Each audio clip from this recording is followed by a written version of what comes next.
e a verdade jamais o abandonem.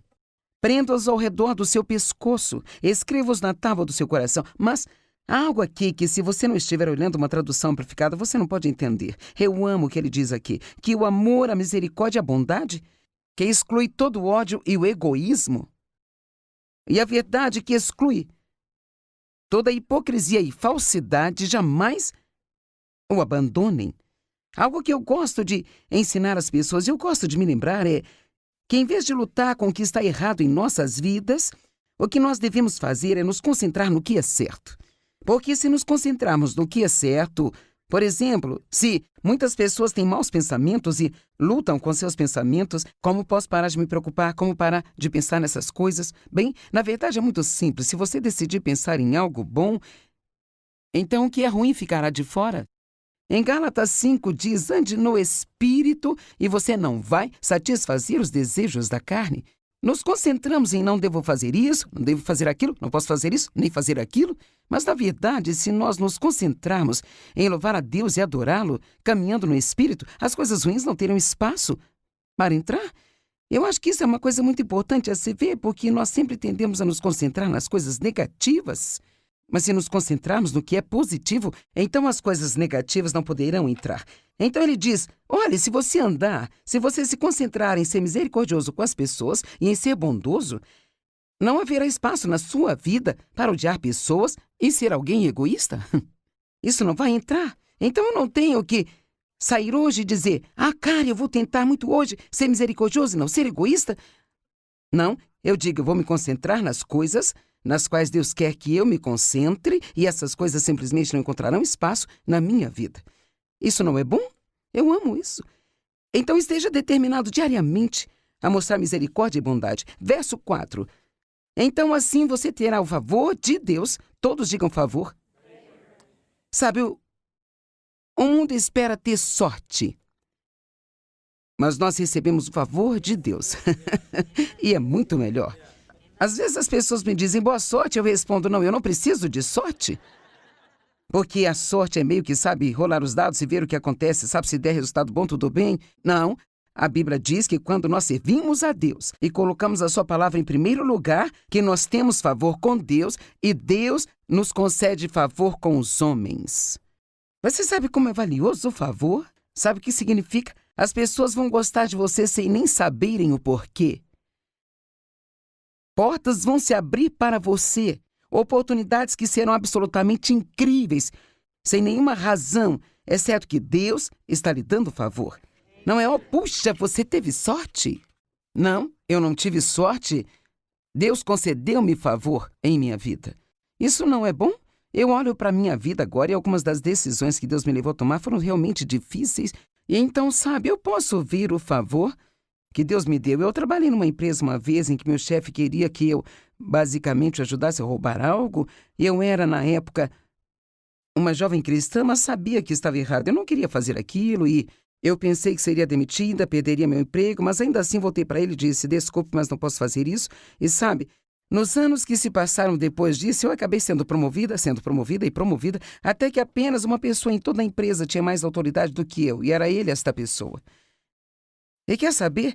Eu me arrisquei ao fazer o que era certo, sabendo que eu poderia ter perdido o meu emprego ao fazer aquilo, mas porque coloquei Deus em primeiro lugar, Deus concedeu-me favor. E eu vou lhe dizer a mais absoluta verdade, eu tinha uma posição para a qual eu não era de modo algum qualificada no natural. Mas Deus pode nos qualificar para fazer coisas quando nós nem compreendemos como podemos fazê-las. Deus pode qualificar-nos. Amém? Então você terá a favor, boa compreensão e boa reputação aos olhos de Deus e dos homens. Versos 5 a 8. Uau! Poderíamos ficar aqui o resto do dia. Após-se, confie, tenha confiança no Senhor com todo o seu coração e mente. Então, tolice dizer, bem, eu confio em Deus com todo o meu coração, com a mente cheia de preocupação. Ele diz, confie em Deus com seu coração e mente.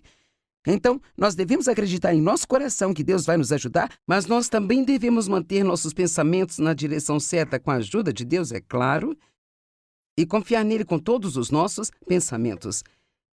Não se apoie em sua visão, em seu próprio entendimento ou sua compreensão. Bem, nós gostamos de tentar resolver as coisas, não é? Eu acho que essa talvez seja a pior parte de se ter um problema. Não saber quando ele vai ser resolvido ou como vai ser resolvido. A maioria de nós ficaria muito bem se Deus dissesse: você vai ter um problema, mas vai durar só 7 dias e meio. E então, no 7º dia, ao meio-dia, isso é o que eu vou fazer. E assim, até então, eu quero que você tenha uma boa atitude e seja positivo. Isso seria tipo... Deus, não tem problema. Mas veja, nós não sabemos. E assim, então, o inimigo vem e entra com as suas mentiras do nunca. Isso nunca vai mudar. Isso sempre vai ser desse jeito. E se você tiver essa dor para sempre, e se você sentir isso para sempre, e se você nunca conseguir o seu progresso, eu a chamo de mentiras do nunca e do sempre. Isso nunca vai mudar e você sempre, para sempre, será do jeito que você é.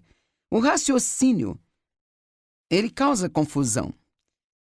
E isso foi muito útil para mim há muitos anos atrás, porque, para ser honesta com você, embora eu fosse cristã e já ensinasse a palavra, eu ainda estava muito confusa. E Deus teve que ensinar-me. O motivo pelo qual você está confusa é porque você está tentando entender as coisas para as quais só eu tenho resposta. E eu não posso lhe dizer ainda. Eu preciso que você confie em mim. Então me lembro de uma vez, quando estava numa conferência em Kansas City, lembro-me de onde eu estava, e eu perguntei: quantos de vocês aqui esta noite estão confusos? E eu acho que meu marido e uma outra pessoa foram os únicos na sala que não levantaram as mãos. Perguntei a Deus por que tantas pessoas confusas, e Ele disse porque elas vivem em sua mente, elas estão sempre tentando entender as coisas para as quais não têm as respostas. E então eu escrevi um livro muito bom chamado Confiança Inabalável, sobre o qual conversarei com você um pouco mais tarde. E eu acho que é hora de subirmos um pouco mais alto na confiança em Deus. E sabe de uma coisa? Alguém me perguntou ontem numa entrevista, perguntaram-me: bem, como você confia em Deus quando você tem um problema e você não sabe qual é a resposta, ou você o teve por muito tempo? Eu disse: sabe o que? Eu finalmente descobri nesta longa vida, que eu tenho 2 opções: enlouquecer ou confiar em Deus. E eu nem sei se há muitas outras opções. Então, para ser honesta, eu não quero ficar preocupado o tempo todo e frenética e chateada, tentando descobrir o que vai acontecer, porque não é assim que obtemos respostas. Deus quer que cheguemos ao ponto em que, mesmo que não saibamos, nós fiquemos satisfeitos em conhecer e saber quem Ele é. Então eu, literalmente, e talvez alguém que assiste se identifique com isso, eu era praticamente viciado em raciocínio. Sabe, você pode ser viciado em coisas além do açúcar, do álcool, das drogas. Nós podemos nos tornar viciados em comportamento, sabia? E o que significa isso é que você não consegue se sentir satisfeito, não consegue sentir paz, até você ter essa coisa. Então, se eu tivesse um problema, eu não sentia qualquer tipo de paz até pensar que eu tinha entendido. Mas o que Deus teve que me mostrar foi: você acha que conseguiu entender tudo, mas não entendeu? E você vai descobrir no final que estava errado o tempo todo. E assim Ele realmente desafiou-me a abandonar o raciocínio, assim como você desafiaria alguém viciado em uma droga a desistir. E foi difícil para mim, porque quando surgia problemas eu começava com esse raciocínio. E Deus confia em mim. Então eu estou desafiando você hoje a trocar o seu raciocínio por confiança em Deus. E você ficará espantado com a quantidade de paz que você terá em sua vida. Reconheça o Senhor em todos os seus caminhos e Ele endireitará as suas veredas. Reconhecê-lo não quer dizer ter uma reunião de oração de 10 minutos toda vez que tiver que tomar uma decisão, sabe? Mas significa começar o seu dia dizendo: Deus, eu não quero fazer nada hoje que você não queira que eu faça. Estas são as coisas que eu sei que eu vou fazer hoje. Eu estou reconhecendo você nelas. Se alguma parte do meu plano não estiver em seu plano, então ajuda-me a sair do meu plano e faça o que precisa ser feito. Então, eu não entrei aqui hoje sem dizer: Deus, ajuda-me. Eu tinha um plano das coisas que eu iria dizer. Metade das vezes em que me levanto para ensinar, muito do que planejei não digo. Eu digo muitas coisas que eu nem sabia que eu ia dizer, sabe? E assim, nós precisamos sempre deixar Deus ter o direito de passagem. Não seja sábio aos seus próprios olhos. Significa não pensar que você é inteligente para administrar sua própria vida, porque você não é. E eu não quero insultar ninguém aqui hoje, mas não somos inteligentes o bastante para administrar nossas próprias vidas. Qualquer um de nós, se tivéssemos a capacidade de administrar nossas vidas, não teríamos terminado na confusão em que estamos, chegando ao ponto de dizer: Deus, ajuda-me, estou numa bagunça terrível. Eu amo isso. Isso trará saúde aos seus nervos e vigor aos seus ossos. Bem, quando você fica mais velho, seus ossos começam a ranger, então você gosta desse vigor quando você consegue tê-lo, sabe? Vamos nos certificar de que entendemos. Confie em Deus, fique longe do raciocínio. Em todos os seus caminhos, reconheça Deus. Não pense que é tão inteligente para administrar sua vida e você não terá toda essa ansiedade, não ficará à beira de um ataque de nervos o tempo todo. Isso trará saúde aos seus nervos. Versículos 9 e 10. Honre o Senhor com todos os seus recursos de trabalho justos e com os primeiros frutos de todas as suas plantações. Isso significa literalmente dar a primeira porção, os primeiros frutos ou os primeiros 10% de tudo aquilo que Deus lhe dá como um aumento em sua vida. Nós devemos devolvê-los ao Senhor e honrar a Ele. É triste dizer, mas poucas pessoas realmente fazem isso. Pode haver pessoas que dão alguns dólares aqui e ali, mas realmente dar a primeira parcela de sua renda a Deus é muito difícil para as pessoas fazerem. Já ouvi coisas como, por que eu deveria dar dinheiro ao pregador e não sei o que ele vai fazer com ele? Primeiramente, você nunca deve olhar para isso como se estivesse dando o seu dinheiro a um pregador. Eu estou dando isso a você, Deus. Eu estou dando isso a você. E quando você dá a Deus, você pode dar através de uma pessoa em quem confia para gerenciar o dinheiro corretamente, o que é responsabilidade dela a propósito. Você não pode doar a todos que lhe pedem dinheiro. Então você deve saber algo sobre os lugares em que você está fazendo suas doações e ser capaz de confiar para que possa doar com fé. Mas sempre acredite que está dando a Deus. Se você honrar o Senhor com seus recursos e os primeiros frutos de todas as suas plantações, então seus celeiros ficarão cheios com abundância. Sabe o que significa? O seu armário, sua conta bancária, a sua poupança, a sua aposentadoria, todos os lugares em que você está armazenando coisas para quando precisar mais tarde, ele diz que esses lugares ficarão cheios e seus barris irão transbordar de vinho novo. Isso não está falando sobre caixas e caixas de vinho que você compra e traz para sua casa. Esse vinho novo quer dizer uma vitalidade, um frescor e um fluxo do Espírito Santo em sua vida. E eu vou te dizer uma coisa, não há nada melhor do que estar cheio do Espírito. Porque quando você tem um bom fluxo do Espírito Santo em sua vida, você reconhece a presença de Deus, crê que Ele está trabalhando em você. Deixa eu te dizer, isso te dá energia, isso te dá força, isso te dá alegria em circunstâncias muito difíceis, te dá a paz que excede todo o entendimento. Então eu quero ler mais uma escritura sobre doar, porque eu sei que estas são áreas que são um pouco difíceis para algumas pessoas, mas é o seguinte, Deus não precisa do seu dinheiro. E onde quer que você vá, as pessoas falam de dinheiro. Mas o único lugar em que você se incomoda é na igreja. O que não faz sentido. Sabe, quero dizer, custa tanto dinheiro gerenciar uma igreja ou um ministério quanto qualquer outra coisa. E esse deve ser um lugar em que nós devemos gostar, não só de não apenas doar, mas investir.